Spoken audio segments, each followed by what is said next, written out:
United Nations Ambassador GERARD saying, here are the steps required in additional disaster classifications, the other categorization methods for disasters. Step 1, setting the scene.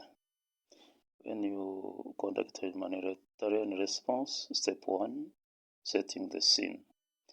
The Democratic Republic of the Congo, DRC, is home to one of the world's largest and most complex humanitarian crises in the world, persisting for over 20 years.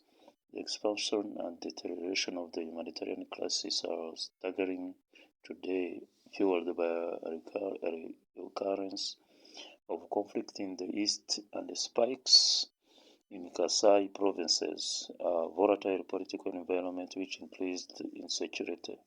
The Democratic Republic of Congo is prone to natural and man-made disasters, compounding the difficulties of chronic disasters, instability and poverty, with the conflict contributing to the formation of a chronic humanitarian crisis. The magnitude, severity, and unpredictability of a crisis that has gone on for far too long, and grapple with one of the world's largest, most acute and complex humanitarian crises.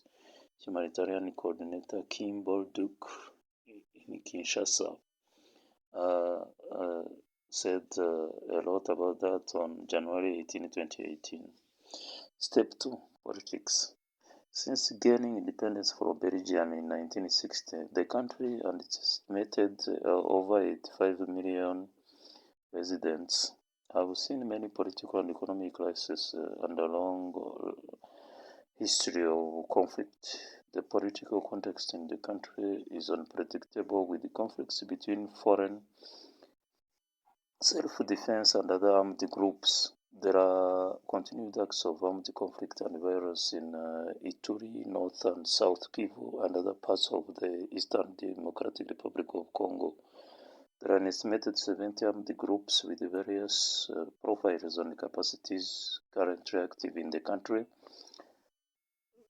With the Eastern Democratic Republic of Congo home to the majority of them, the number of human rights violations recorded by the United Nations has been steadily increasing in the past months. 704 cases were reported in October that year. 63% of all cases committed by the government, as against 398 in July 2017, contributing to instability. The neighboring countries, in particular South Sudan, Central African Republic, and Burundi, continue to face challenges ranging from political instability to food insecurity, with malnutrition resulting in an increase in refugees streaming into the Democratic Republic of Congo. There is an unofficial north-south divide, with the two regions populated mainly by groups of different ethnicity. While there are often tensions between the north and the south, there has been no conflict for over 10 years. Step 3, population displacement. Step 4, a humanitarian crisis on all fronts. Step 5, on the map yet forgotten. 3, chronic and protracted. Crises that have multiple underlying causes and continue beyond the initial event are referred to as chronic in the case of natural disasters such as multiple years or drought, or protracted in the case of ongoing conflict or political upheaval. Disasters or crises may also be categorized by their size or scale, often the number of people who have died, the number of people affected, and the amount of damage that has occurred.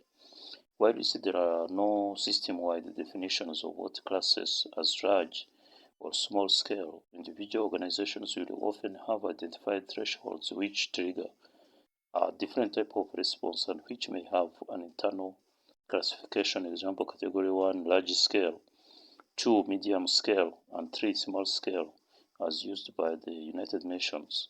Analysis of global disasters show that the number of people affected by small-scale disasters affecting a small number of communities is much greater than those affected by large-scale disaster events. There are more internally displaced people and refugees than ever before. Research is also showing that the humanitarian sector is increasingly focusing their time and resources on responding to protracted, complex emergency situations, and that this is only expected to continue into the future. We have examples of Category 1 to 3 of disasters. Category 3, Uganda, approximately 331,883 South Sudanese refugees entered Uganda since fighting broke out in South Sudan. Refugees are still spilling into Uganda in 2018 as the fighting has shown no signs of abating, with the country currently by that time hosting about 599,889 South Sudanese refugees. Many children, some as young as 11, are making the journey alone, having fled from their homes or villages due to insecurity and violence.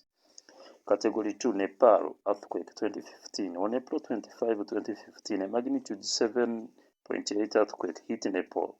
It was the largest earthquake in Nepal in 88 years.